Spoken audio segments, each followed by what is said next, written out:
Hello, I'm Simon Owens, and you're listening to The Business of Content, a podcast about how publishers create, distribute, and monetize their digital content. For this week's episode, I interviewed a 45-year-old Indian comedian who has 14 million views on TikTok. In just about every article about TikTok, it's portrayed as a video repository created by and for teens. Indeed, nearly every single one of its top-earning creators are under the age of 20, and polls have found that it ranks second only to Snapchat as US teens' favorite social media app. Zarna Garg is an exception to the rule in multiple ways. For one, she's a 45-year-old mom who barely even knew TikTok existed a year ago. And while most top users traffic in dance videos, lip syncs, and comedy sketches, Zarna's specialty is stand-up comedy.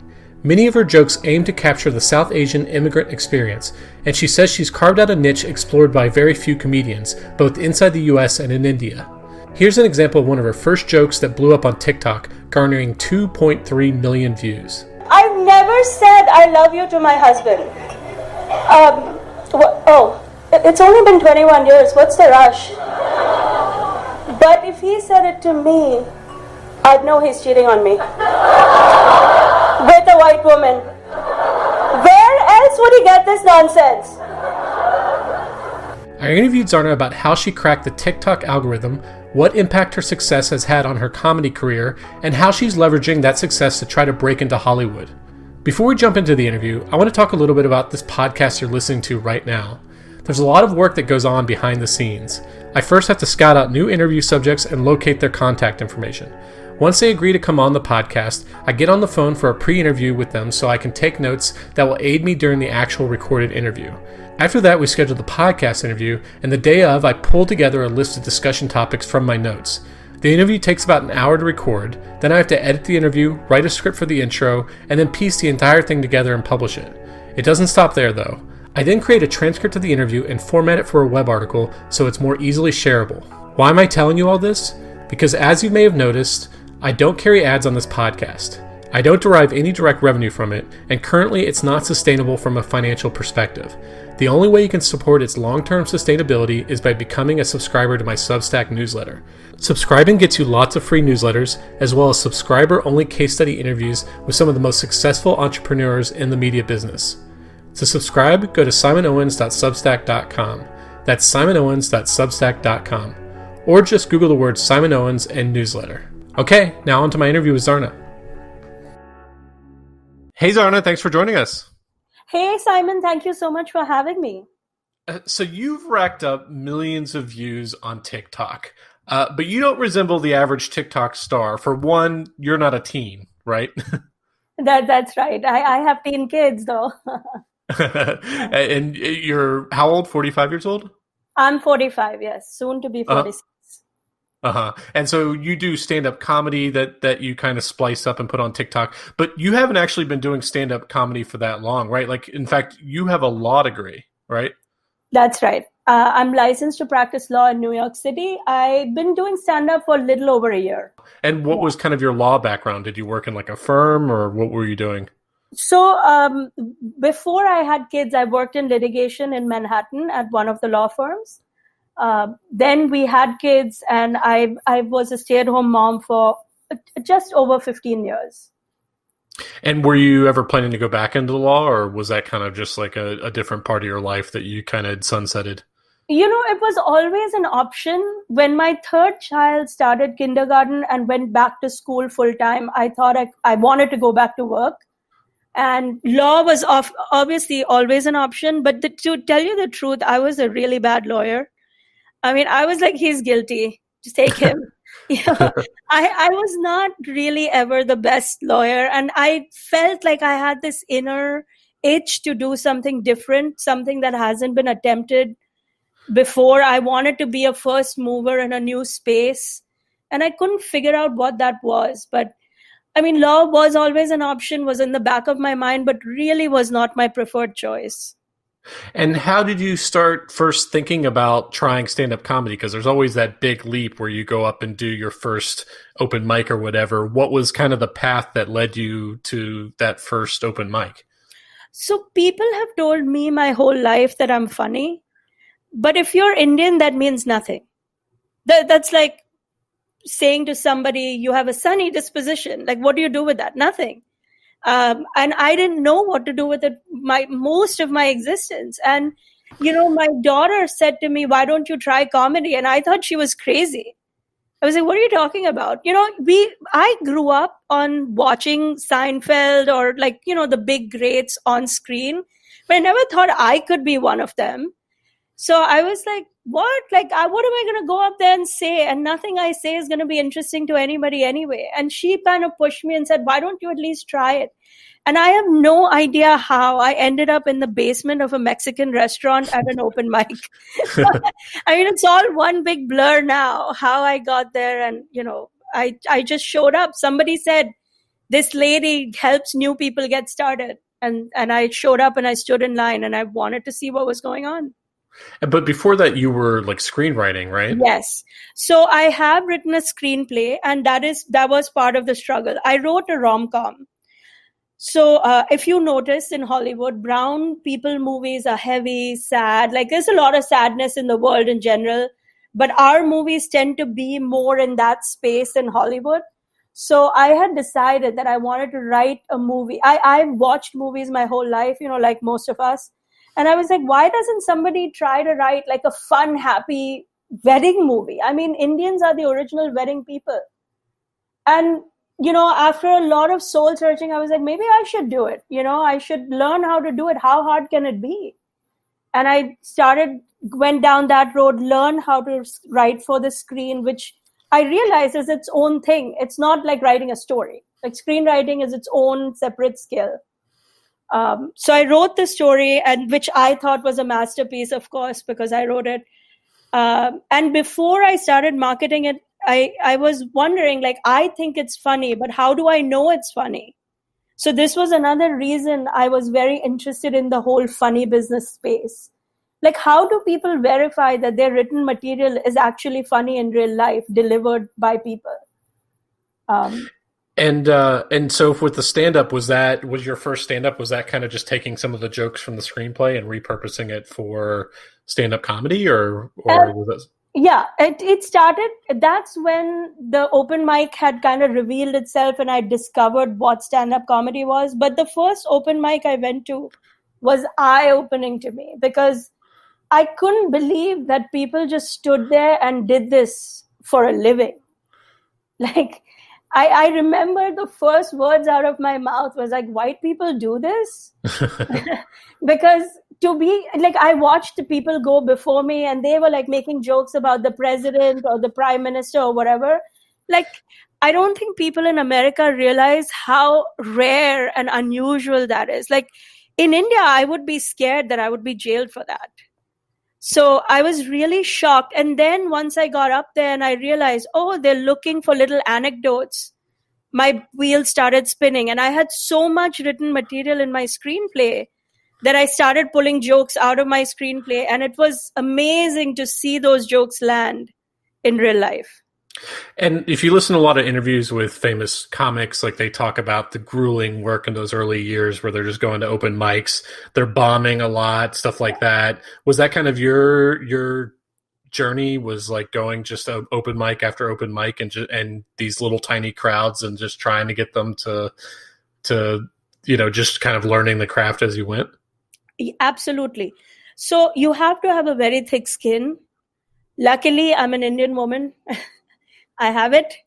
And I learned, early that it's not going to be easy. Like I watched, and even greats, by the way, because I'm in New York City, I get to watch some of the biggest names in the business do their open mics.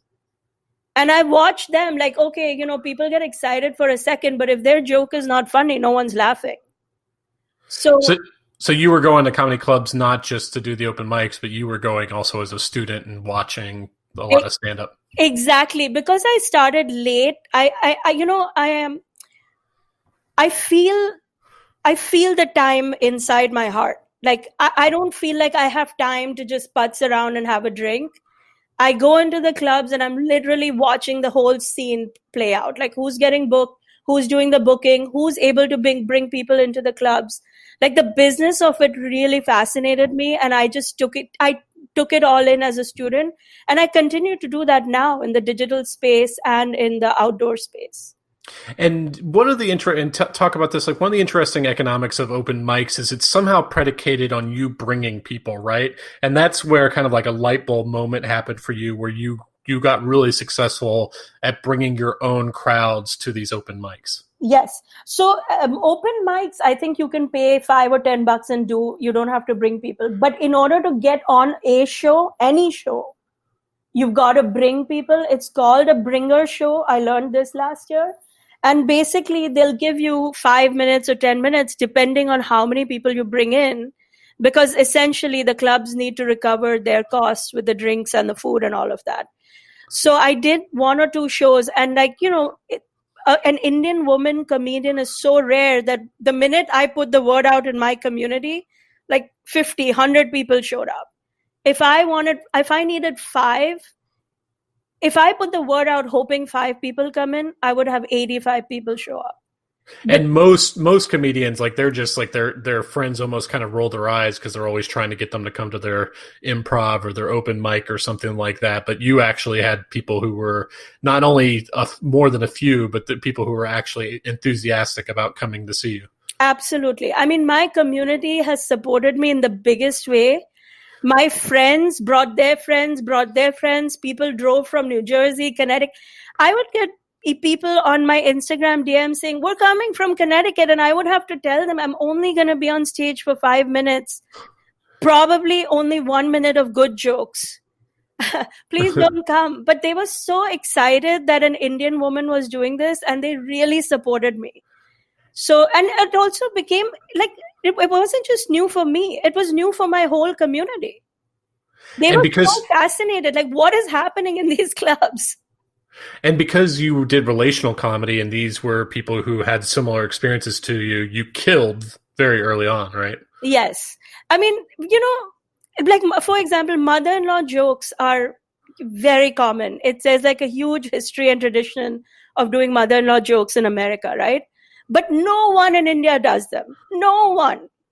So when I got up on stage and started talking about my mother-in-law, and it instantly related to this brown audience that had never seen it before, it was hysterical. People were willing to drive like 100 miles just to watch one mother-in-law joke live.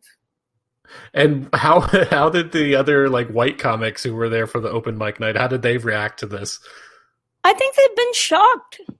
I think they've been shocked since I've kind of landed on this scene. And mostly, I think, well, I have a friendly camaraderie with all of them. So they're all happy with me and we're happy with each other. But I think they're shocked that such a big audience has been unaddressed for so long and no one noticed it. I mean, I'm shocked. Aren't you a little shocked when I say that not a single other Indian woman does this? Yeah. I mean, Aparna, there's a few, but none who are immigrants. Most are, second generation, right? Well, that's a whole different perspective, first of all. And second of all, they're not married women with children and in-laws and all of those dynamics. So even if we account for the first generation American Indian population, their jokes are much more limited to the college experience. My dad wants me to be a doctor type of thing. The whole in-law dynamic, having children, giving birth is completely unexplored by my people.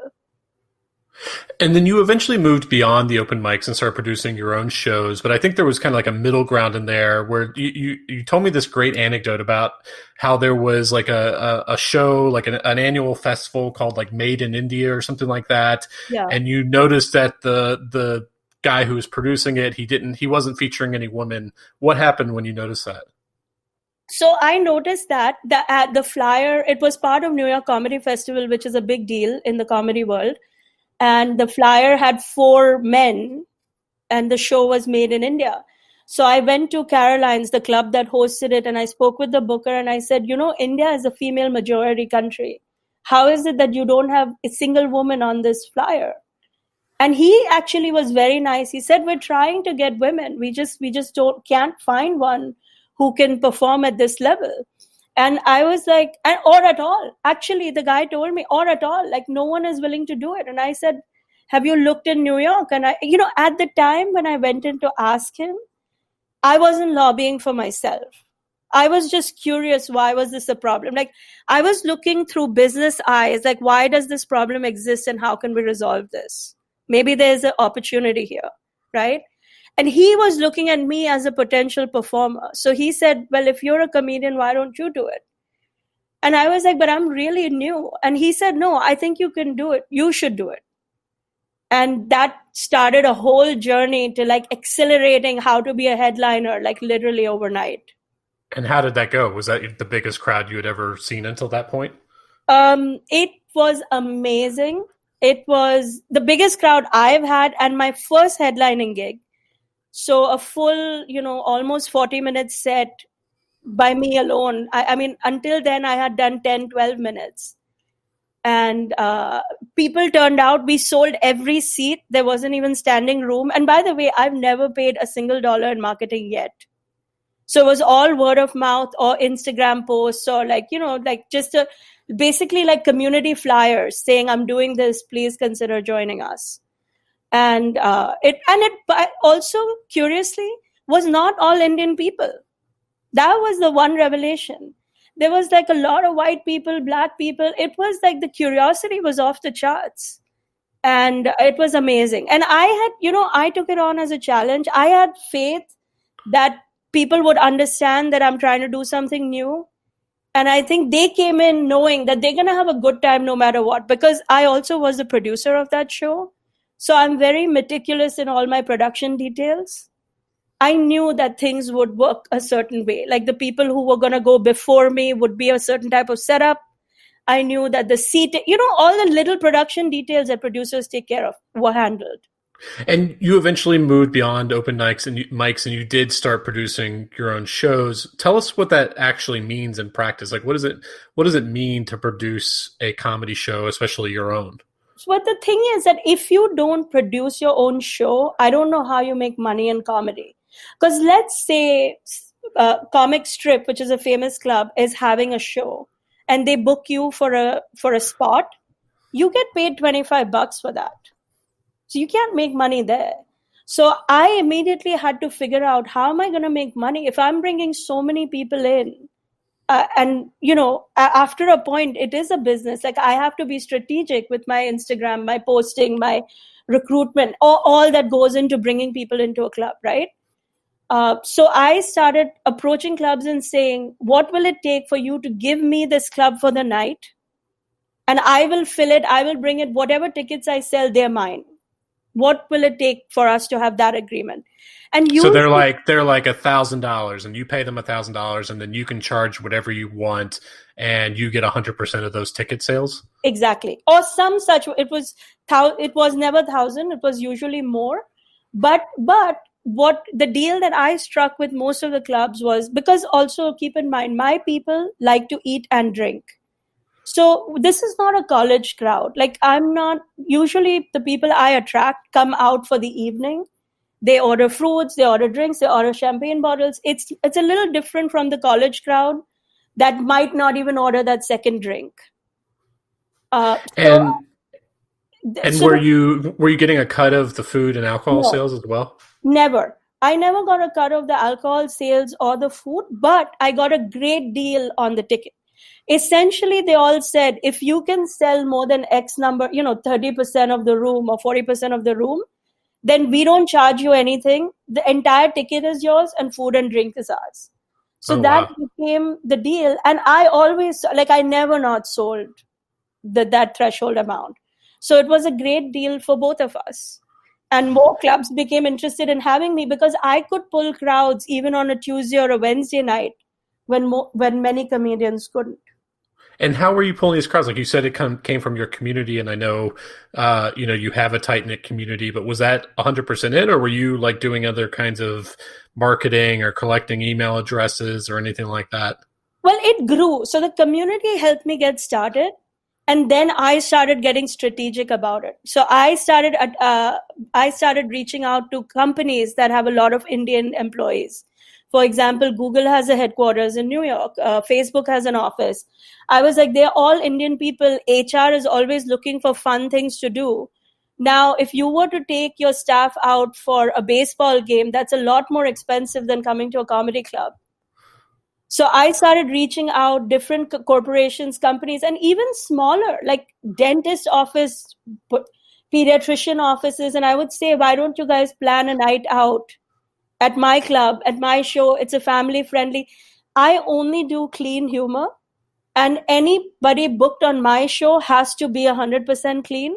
So it's a very corporate friendly event. And were you like, what were you generating in terms of income? Like, was this a full-time income? Was this still a side gig at this point? Well, it would have been a full-time income had I not been shut down so quickly. So if for example, when I sold Caroline's, I made like in one night a few $1,000s. And Caroline's actually, they took a little bit of a cut because they were marketing me and whatever. It was my first gig there.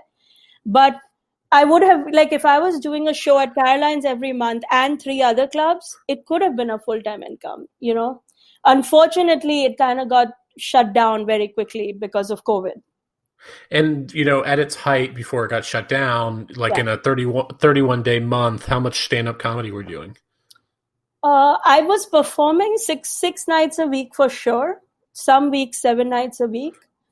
And I would produce maybe 1 to 2 shows a week. I think I just didn't have the capacity to produce more than that, because production has a lot of other issues that, dealing with other comedians, last minute fires, and selling the tickets.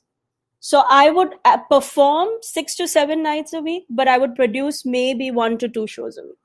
And when you were performing for other people, like, the stuff you weren't producing, was that where you were kind of honing your material for the nights you were producing your own? Exactly. Although that's a very fine balance. I have learned now as a producer and as a performer, a lot of comedians look at other people's shows basically as an extended open mic. And I never did that, because I'm trying aggressively to build my audience. So if anybody sees me anywhere, they need to see me with my A game on. I was very hesitant to try new jokes all the time. Like I didn't feel like I had that luxury. You know what I mean? Like I've seen some comedians who've been working for many years who will be like, I'm trying a whole new set. Mm-hmm. But with that whole new set, you risk having no material that anybody's going to like, because it's not tried and tested. Yeah, so you're like the band who always plays their hit at some point, even though they have a new album. Exact. So I would have to be strategic. I would be like, if I had 8 minutes, 5 of it would be solid gold. And then maybe I'll try to sneak in like 1 or 2 minutes. Because to me, my audience is everything, right? That's the number one relationship. Whether they see me on my show or somebody else's show, I wanted people to leave that room saying, who is this woman and where can we find her? And how did you start incorporating social media into your career? Like you started with Instagram, right? Yes. I started with Instagram, and I mean, I just didn't know how else to get the word out efficiently, And interestingly, last year, exactly a year ago from today, when I started putting jokes out, conventional wisdom said, don't burn your material. Don't put your jokes out. Put your personality out, like entice people with your personality, but save your jokes for your Netflix special. And that never made sense to me. I was like, no one's going to buy a ticket to come see me if they don't know what I'm joking about. So what were you doing on Instagram? Like, were you just posting like videos or what? Yeah, entire clips. Like I was not shy at all. If I did a 10-minute set, I chopped up the whole 10-minute set and I put it out there. It's in small bits, but I put it out there. Like I was not saving anything for anybody. Also, my digital relationships were as important to me as my fans or my people who came to watch me in clubs. I treated them with equal intensity. I would be like, see my best stuff. See if you like it. Follow me, like it, So and how were people finding your Instagram? I think it started with, again, my little community, and then they forwarded it to their friends, and then they forwarded to their friends. And I started strategically watching which jokes were getting the best analytics, like which jokes were getting the most traction overall, like which jokes were, like I have a joke, I've never said I love you to my husband. I have no idea why, but that joke, everywhere that I've landed it, has affected people in some way. when it landed on TikTok, like it was 3 days, it had 1 million views. So I knew right away that this vein of being Indian is unexplored. Like this romantic relationship between a husband and wife, but in a traditional Indian context. How did you end up experimenting with TikTok? I have 3 kids, 2 of whom are teenagers. And my 14-year-old, my son, who you would not expect to be addicted to social media as much as my daughter, was actually like, I could see his eyeballs melt into TikTok. And it was a constant fight, like, get off the thing, get off the phone. And I could see that something was arresting him in a crazy way. And one day I was like, what is this thing? And then he said to me, Mom, you should put your jokes on TikTok. And I was like, me again? Like, what? I thought it was 14-year-old girls with dances and songs. And he's like, no. There are many comedians on TikTok. And he helped me get started. And on a lark, I put 1 or 2 jokes out there just to see what happens. And so what was the first viral TikTok you created? So I put 2 jokes out in the beginning. One was, I've never said I love you to my husband. And another one was on how I show love for my husband. And that one is a little more naughty. It's about how I check his emails and, like I do all the super sleuthy wife stuff. And that joke went even more viral than the I never said I love you. Like overnight had like almost 2 million views within a matter of days. And I realized that like people were getting really excited by this husband-wife dynamic that also had this little spying angle on it. And like, how do you think it was discovered? Because obviously you probably had like 0 followers. Do you think someone who works at TikTok discovered it and curated it on like the homepage or whatever? Well, I think there is the hashtag for you. So you can request to be put on the For You page. Also, keep in mind, TikTok at the time had a huge following in India, millions of users. So it's very possible that somebody at TikTok saw me as something unusual and bumped me up on the For You page. Or it could just be my brilliant 14-year-old who found all these hashtags that made it more likely that you end up on the For You page.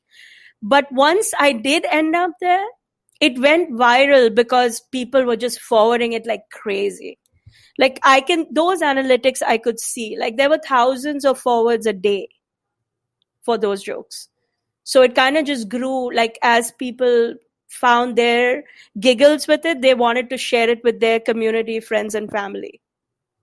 And once it went viral, I'm guessing you started amassing a lot of followers, so it became a little bit easier after that to continue going viral because you would have like a group of people who would see the initial video and start liking it and commenting and stuff like that. Mm-hmm. So you've now had multiple videos that have racked up millions of views. You have lots more that have racked up several hundred thousands, and then you have several that have racked up a few tens of thousands. But I'm guessing it's kind of unpredictable what's going to really blow up versus what sort of blows up. That's unpredictable. It's true. You can't predict that first open, but there is a method to the algorithm madness. Like I'll tell you, TikTok comment section on each joke is extremely vibrant. It's almost like Twitter. So the more involvement you show, the more it's going to blow up, the more people get more attached. So for example, one of the things that people comment on a lot on my TikTok page overall is that I respond to every single comment. Every single comment, good, bad, you hate it, you love it, you're going to get a response from me. What it does is it builds a strong engagement relationship between me and the people who are watching me, and they think they know me through my jokes. And I really believe that even though you can't predict which joke is going to be a big hit, you can help the ones that you're seeing get traction boost up. It's a lot of work. I'll tell you, it's a lot of work. Like I have a pinched nerve on my right arm because I sit in the evening for hours responding to comments. But I take that relationship very seriously. and they respond. My fans respond to it. They come back, they watch other jokes, and they have new thoughts, and they come back to me and say, hey, why don't you try this? And other than your engagement, why do you think you do so well on TikTok? Like, what is it about your work that's perfect for the platform? Like, it seems like a lot of your jokes are kind of the perfect, because I think what you have like a little over a minute max that you can use on TikTok, and a lot of your jokes can kind of fit within that framework. Do you think it's just like you have like the perfect comedy that's kind of for the TikTok audience? Well, the thing is that my jokes are usually in the clubs a little bit longer. There is a setup, there's a build up, there's a punchline, there's a tag. I edit all my jokes to fit that 50-second, 55-second parameter. And I think it works because there are so many people doing music and dance, right? TikTok is about the music. So my jokes come as a refreshing change. And there's that whole humor with social commentary twist is unusual on TikTok. Honestly, if I took the joke version of it out and started writing dialogues, I might be a better fit for Twitter. Because a lot of my jokes are social commentary about life in India, life in America. Like, for example, I do a joke about water and how people in America may not realize that just standing in a shower and stopping it when you feel like it is not how it's done in the rest of the world. So I've put a funny spin to it, but you could very easily create a series of serious tweets about it, right? But on TikTok, I stand out because no one's doing this. No, I don't have any music. Another simple tip that if anybody wants for TikTok, I'll tell you, subtitles. Captions and subtitles really help. It's not a small detail. Like, I get so many comments about that too. Thank you for subtitling. Thank you for captioning, because people read my TikToks. They don't have to turn their audio on. It's such a simple thing. And it's also good because you're like scrolling through quickly, maybe with the sound off for a lot of stuff. So having subtitles will allow someone to maybe read part of the joke and decide if they want to actually watch it with the sound on. Exactly. And I do basically everything I can to make it an easy, fun experience, and then the universe takes it from there. So most of your TikTok videos so far are just clips from your stand-up. Obviously, stand-up's a lot harder now with COVID. Do you have any plans to branch out into other kinds of TikTok videos? Like, obviously, there are a lot of memes on the platform. Do you want to try to incorporate that into your comedy at all? Yeah. So I'm doing a little bit of sketch comedy, which is already on Instagram, and I know how it's doing on Instagram. I think it's a little more dicey on TikTok because there's a lot of sketch comedians on TikTok. So I've been holding off. I'm trying to create alternative ways to film stand-up like material. And also I do a lot of Zoom shows right now. So I'm trying to figure out if there's a way for me to capture those Zoom moments that are really doing well. But I'm trying all kinds of formats, but I'm not messing with up. So conventional wisdom on TikTok said, produce a lot of stuff and put it all out there. When I first spoke to a couple of TikTokers, that's what they suggested to me. Every single day, you should put 3 things out there. That's why the grid is the way it is. I'm not comfortable doing that. I like putting my best work out there. And a lot of what I'm doing right now is trial and error. But I think there's a new iteration waiting to happen where you speak straight into the screen. You don't have the audience reaction, but it's a different kind of connection. And I actually have one of those jokes. If you go through my feed, I have one of those jokes. It has 80,000 likes on it, 80,000 views on it. And I got a lot of feedback from my TikTok family about like how I could improve it. But it's just me speaking into a mic, into a camera. And trying to be funny. And being funny. It's a joke.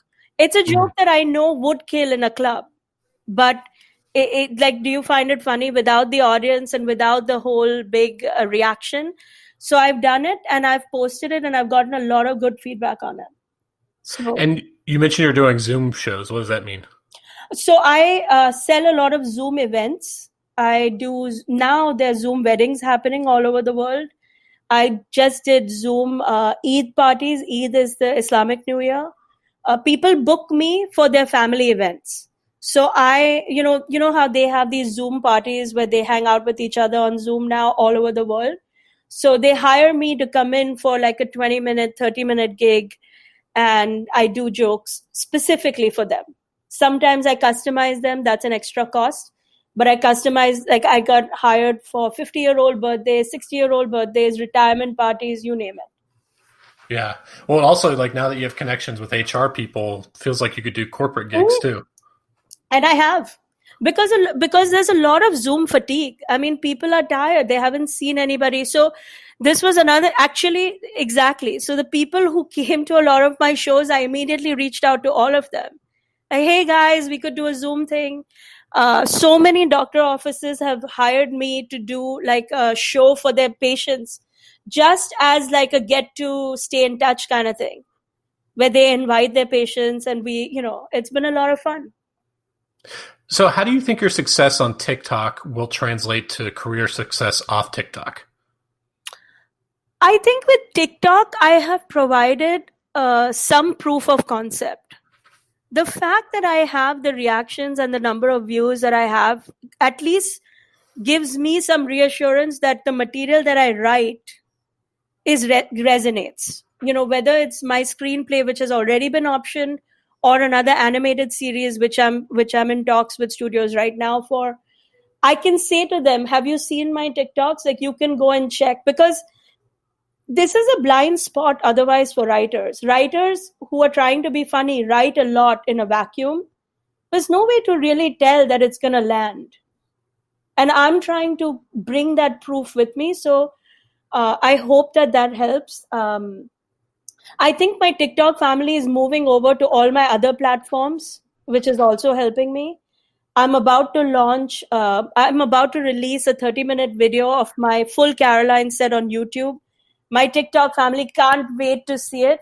Actually, it's on their request that I'm doing it. So there are obviously a lot of Indian people in San Francisco and LA. It sounds like most of your stand-up is like in the comedy clubs has been in New York. Do you feel like you could, like, once COVID is over, you could send and be like, look, I got 12 million views on TikTok and 100,000 followers. You should book me in your club in LA or whatever. Like, do you have any plans like that? I absolutely have the plans, but based on my experience in New York, I'll tell you that alone won't work. Because no one cares what you have and what you don't have up to a certain point. Like, okay, if you're a Kardashian, you have 100 million, yes, but I'm not at that range yet. What I can say to them is exactly the deal that I got in New York. I can say to them, here is who I am. Go look me up. So they know I'm not fooling around. Give me your club for the night. I guarantee you a minimum. And then we see where it goes. And that's how I plan to make a break into the New York, LA, San Francisco scenes or anywhere else. Because at the end of the day, there are a lot of influencers who are not able to translate into real dollar business. And I'm sure you're aware of that. And no club is going to take a chance on me if I just say I have the views. But the combination of the view plus the ability to take that risk, I think will open doors for me. And you mentioned that you got a screenplay optioned and that you're trying to shop around an animated movie. Have you made any new industry connections because of TikTok? Like, are any meetings with agents or Hollywood producers? No, which is very fascinating. I thought that with a win at Austin, I did win Best Comedy Feature at Austin Film Festival. I thought that would be, I would have some relationships there, but that didn't really happen. And I haven't really had any agents and managers. I think they don't really know what to do with me. But that basically has propelled me to create my own business. You know what I mean? Like, I didn't wait for an agent to come help me option my script. I reached out to all the studios myself. And I made the case that I wanted to make, just as I do for my comedy. I'm sure it would help if managers and agents got involved, which they, for whatever reason, choose not to at this stage. But that doesn't really stop me. And I think that is also the magic of the world we're in today, social media. I feel like big studios are much more amenable. And again, the fact that I can point to something like my TikTok and say, well, look at my numbers. It helps. It's not going to close the deal, but it's going to help for sure. It's going to get you through the door. It'll get me through the door. Yeah. And you mentioned that you're working on other platforms. I saw that you're, posting semi-regularly to YouTube, but you still have a relatively small following there. What's your strategy from YouTube, and how does it differ from TikTok? So YouTube, when TikTok got banned in India, which was a few weeks ago, about 2 months ago, I was like really, really upset, obviously, because I lost all my Indian TikTok followers. Even though I didn't lose the followers, like the momentum slowed down. The interesting thing is my channel is still growing on TikTok. I don't even know where people are finding me from right now. But YouTube is a big presence in India. So I started cleaning up my YouTube and making, I want the experience to be beautiful and user-friendly as a producer. So it's taken me 2 months to clean it all up, make each joke YouTube friendly, caption, thumbnail, subtitle, the whole thing. This upcoming week, I'm going to be releasing my first full set, 30 minutes. And I plan to promote that. For the first time, I might be promoting stuff on YouTube, and we'll see where it goes.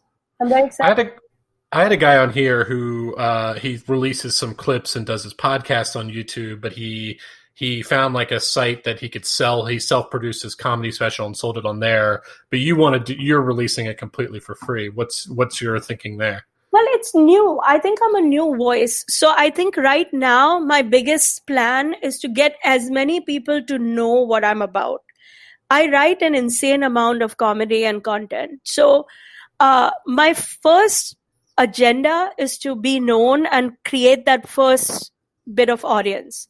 And then I completely foresee a state of the world where I have YouTube 30 minutes, but then another 30 minutes on a paid platform, which, people can access if they like the stuff they see on YouTube.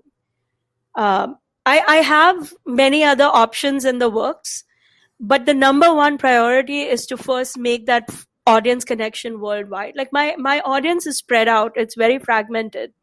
And I'm trying to bring them to my one page. And that's been a bit of a job. And so when you look out, 2, 3, 4 years from now, what's the goal? Like, is it selling a Netflix special? Where do you want to be?